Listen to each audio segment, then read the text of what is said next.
Hello everyone, this is Bradley. Today this is a voice recording to make a shooting ripple animation. I've done similar kind of thing procedurally in the past, and today I want to try with simulation methods. So let's start. So here we're in Blender. Let's go through noding. As always, I'm going to use the presets, which you can download for free from the link in the description. And so let's just start with a cube, Suzanne monkey. So we need some object as a kind of reference. Anyway, so let's add a plane so that we have a node tree. And I need a target. So maybe it can be Suzanne monkey, which you can create externally. Or it can be a sphere. Let's just create an icosphere. I prefer icosphere because you have a more uniform geometry that you can play around. Okay. And then we basically generate particles to shoot it. So generating particles, we need a simulation nodes. So we start with simulation zone. And so this is the part which becomes very tricky. We can keep the icosphere stable, so we link it. And generating particles, we can join geometry,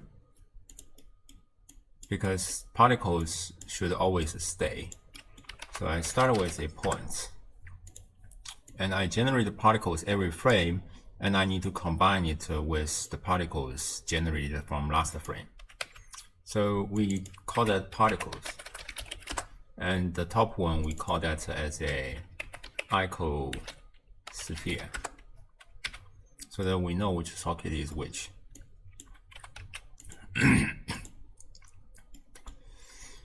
And we basically need to set a position for these particles.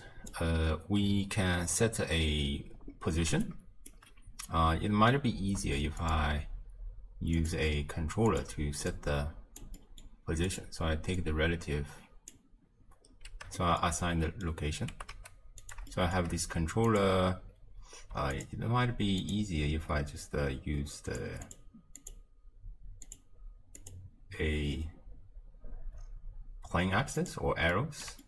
Okay, something like that.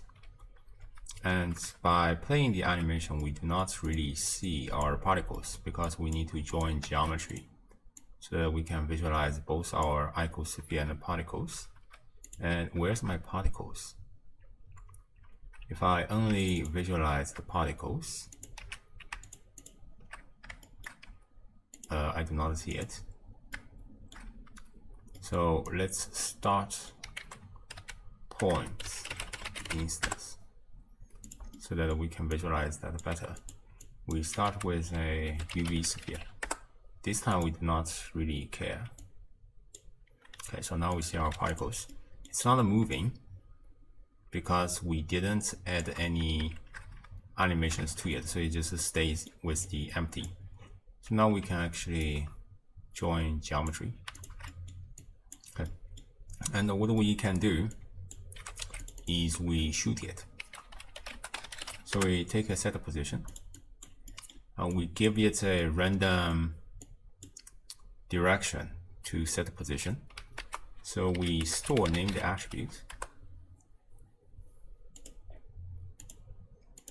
It can be a vector. So we use a vector rotate. And we want it to move on y-axis. So take a combine x, y, z, just y have a value of 1. So we just named it as a, let's say v, velocity. The reason I'm doing this, using this vector rotate, is because I want to give a kind of random rotation onto this vector. So tau or 2 pi is too much. So maybe 0.1. And I give a random seed every frame. So I put this frame number into the seed. So now we do not see the animation because we haven't put anything into this set position yet. We use this named attribute y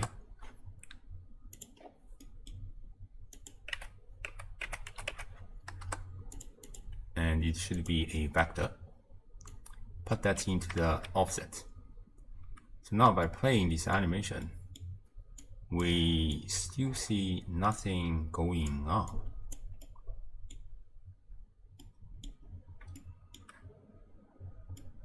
Which is very weird. Oh, because it's not Y, it's V. Jesus Christ. I'm so dumb. So now we have these particles being shooted. Oh, which is very nice. I also noticed we should change this center of rotation. No, probably it does not matter because we start the vector at 0, 1, 0. Okay, so now we have these particles being shooted. And you can just move it. So we have something like this. Okay, so this is cool. And you can change the magnitude, of course. Next is the part which becomes very tricky because we need to detect when this particle is actually hitting our sphere. So this also comes to many different variations of this animation. First of all, should this particle to deflect itself when it's hitting this UV sphere. Technically speaking, it should. So instead of going through, it should goes away. For example, it hit this point, then it goes away. And there is a function which is called reflection. So if we put a normal, we put a vector and we put a normal of it, then it should deflect.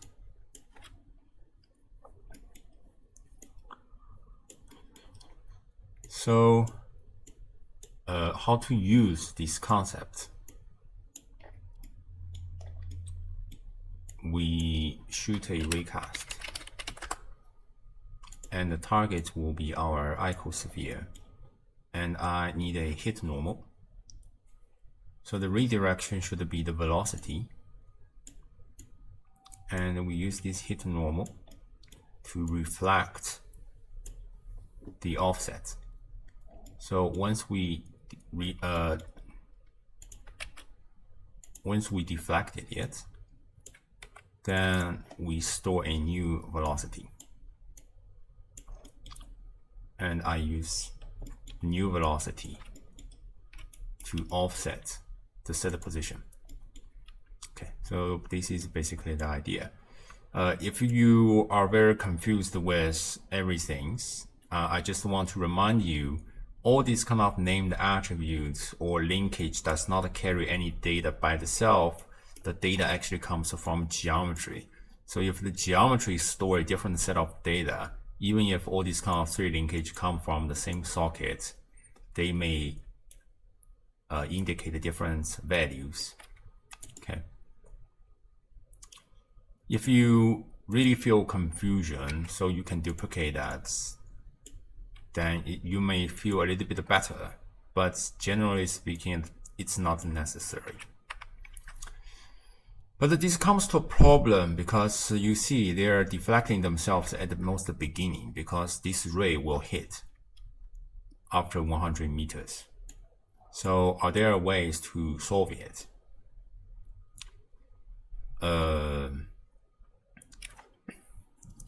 So let's take a switch. So we switch the vector. If the hit distance is less than the length of our vector, which means it will hit only after miles away, then we will deflect it. Otherwise, it will use the previous defined velocity. So now if I shoot it, it's very fast. Can we make it slower? Let's take a value position to divide the velocity by 10.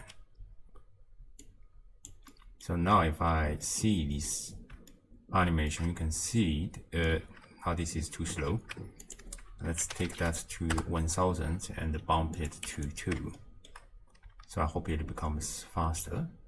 So you can see once it hits, then they are deflecting themselves. Oh, this is genius.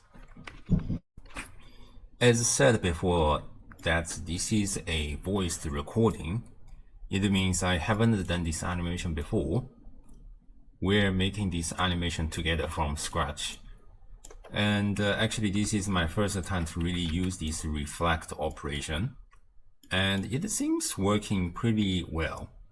But here I have to remind you one thing, that currently in simulation nodes we do not have a sub-step, which means if your particles is running too fast, it will not be able to calculate this precise animation. It means slower your setup, better or more accurate the result will be. Right now it seems okay, like I do not see any points or sphere that's really fly through. So I would say, now it's okay. Okay, so initially I was planning to set up something more complicated to resolve certain issues, but it seems not necessary. So let's just move on for the moment. Next, we are basically just to detect the moment it's really hit, and we are generating fourths and ripples. I talked about a trigger system in burning particles animation, text dissolving animation, and leaves in tornado animation, and basically it's the same. And here we have a very nice trigger being done already, which is the moment we transit from deflection of our particles. So we basically just set up trigger evaluation with this transition. So once we transit the vector, it means we are hitting it. So I take this trigger status and the trigger times outside and feed back the information from last frame.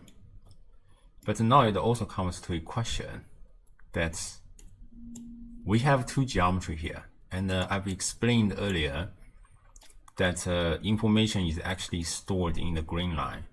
So which green line is actually storing my trigger status? Or which green line needs to store my trigger status? This is a very interesting moment. And I think this is also the most tricky part of this tutorial. I think it's the particle.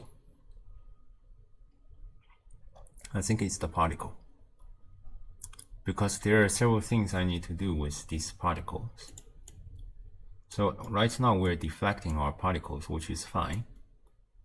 But I need to create a set of particles which stay on this sphere so that we can do the ripple forth and many other things. We can also do the ripple inside. I think inside and outside will be two variations of animation. But here, what can we do? So we need to store a vector. So I take a switch. We need to get the hit position. So we always get a hit position for the force when it's not being triggered. But once it's triggered, then we keep using this position, which we recorded last frame. Otherwise, this particle will just fly away. So now we have these particles. And I want to make sure that these particles will stay at the position I defined earlier. So just to make sure that my particle is stored inside the geometry of my particles. What am I saying? But anyway, just just to make sure my information is stored in this particle geometry, I capture an attribute. So that whatever involved upstream, like a velocity raycast, will be relative to my particles.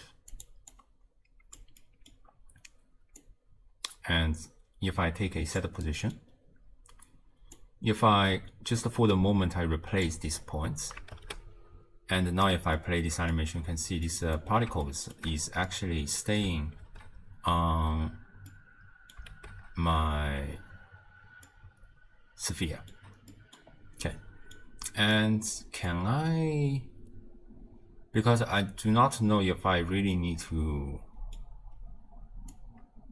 capture it or not. If I capture it, you can see, okay, it seems I do not need to capture it. Okay, so now if we put this trigger, it means these particles will only be generated when they are actually deflecting themselves. So now we can actually combine these two setup just to visualize and see if it's actually really working. So initially I have these particles being generated. Where's my particles? Oh, it's being selected. Okay, so now if I play this animation, we have these particles, and the moment they hit and deflect themselves from this sphere, then there should be a duplicate being generated, which is sticking on the surface of this sphere. And it seems to working perfectly, or even better than I think. Because you can see there are particles which is deflecting, but there's particles which is sticking on surface. Okay, so this is perfect. So as we already know that our vector and selection is working, we can do this effect inside yet. So I'm going to set position, and we use this captured vector, and we also take the selection from this trigger system. Since we tested that this trigger is working, so we probably do not need to capture this attribute. So next I'm going to take a proximity Falloff and use these points we generated as a guidance for the proximity Falloff. So let's give some room so that we can store named attribute, because we want to visualize in the shader. So let's take a named attribute. We name this attribute as f, so Falloff, and we use this f to add with our proximity Falloff. So on one side we're using proximity Falloff to define the Falloff, and on the other hand we're keeping this Falloff to add back to itself, so that this Falloff will last longer even after we delete this point. So we delete this geometry. If the burst time, we have this time difference, which is essentially just a same time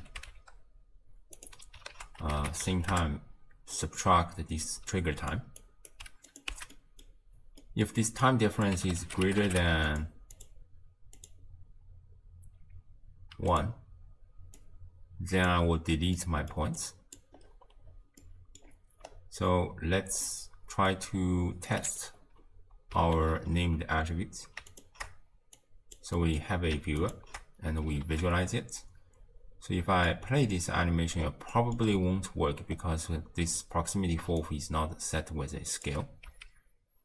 So now if I play this animation, we can see there are some points being generated.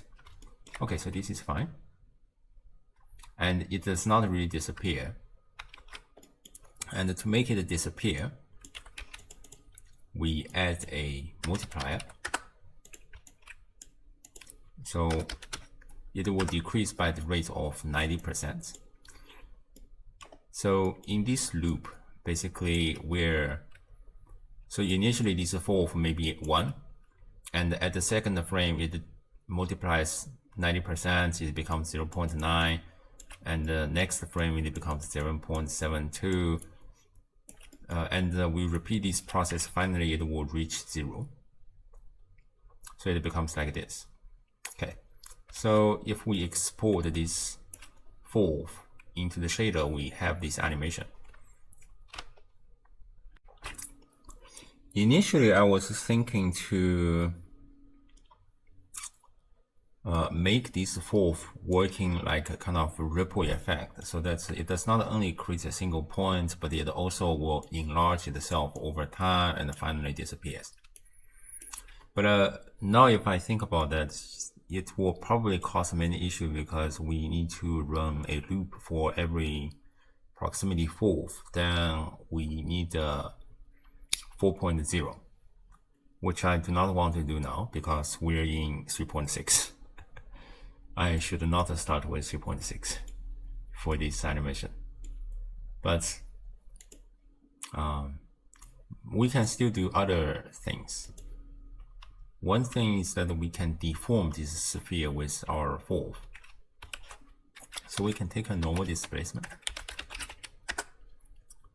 and let's try to use this fourth. So now if I play this animation, you can see it becomes like this. Because this is normal displacement, it's displacing itself according to the normal. There are several things we can do. 0.1, we can just take a negative so it goes inside instead of outside. So finally it becomes like this. And we do not really need to visualize this third set of points, although it's helpful to guide us whether it's really working or not. So you see this kind of effect. And because this is a simulation, this deformation will be kept for the entire simulation. And let's decrease the factor maybe by, that's a very tricky question. Actually, we can use this value and we can remove this negative because I have a negative built in. So basically this value precision in this case is divided by 10. So we have this tiny point deformation and it's accumulating itself. So we can have more and more deep ridges being created. Something like this. I think this is fine. Although this is not realistic because it's not really, in reality, it should not really go inside the normal, because if I hit these points on the side, then if it's normal, then it will go inside. But in reality, this deformation should go the direction of velocity. So what we need to do is to sample index, to sample the velocity. So we have a velocity, but we change the velocity somewhere, and this change will be transferred during this simulation. So let's create a new set of velocity. So let's just name that as the old velocity. So we get this old velocity. We need a vector. Let's transfer this old velocity, and we sample nearest, so that we only sample the area close, and we sample this normal. We replace this normal. I hope it's working, but I cannot really say. Okay, it's not really working. Because the velocity should not be negative. So now we have this effect. More importantly, you can see it's going at the direction of velocity. So we are working well. At last, let's create one more effect. Currently, we have these particles, which is flying away, but it's just a single particles. You can add some rainy splash kind of effect. And I think the way we do that is to use these particles which is sticking on the surface. Basically, let's actually set position. So firstly, we need to create duplicates. Let's duplicate elements. So you can duplicate as many as you want. And we are set the position of this point based on its velocity. So it contains a new velocity. We use that as an offset. The difference is that if you use this velocity inside the semi-region zone, it becomes a velocity. But if you use that outside, then it's just a destination. So we can scale that. Scale math. And we can manipulate the amplitude of it. So we are creating a kind of flow. This is a time. So previously we already mentioned about this time difference of our particles. So we basically constructed the same thing here outside. So we subtract with same time. So we use the same time to subtract the burst time of our particles. And we create a flow. So once this particle is on the surface, we count maybe 15 frames to make an amplitude from 0 to 1. So they will have 15 frames to fly away. And we can also remap 0 to 1 so that it contains 15 frames to go from full scale. So let's play this animation. It contains 15 frames to go from full scale to 0. Okay, so we get this effect then. But previously I mentioned that this should be a duplicate. Now we only see kind of one particles. This is because they're using the same velocity. So what we can do here is that we create a vector rotate. To rotate, we rotate with the center they hit. No, actually this vector is coming from 0, so let's just go 0, and we get an Euler. So let's get a random rotation for our Euler, maybe just 0.2, and we can create a kind of spline duplicate index to custom ID. I hope it's working. So it seems working because we have this kind of duplicates being created. We can next just increase the random rotation. So we get this kind of effect. And you can do lots of things with it. But I think it's just a parameter things and you can tweak in your free time. So I hope you enjoyed this video. I'll probably see you next time. Bye bye.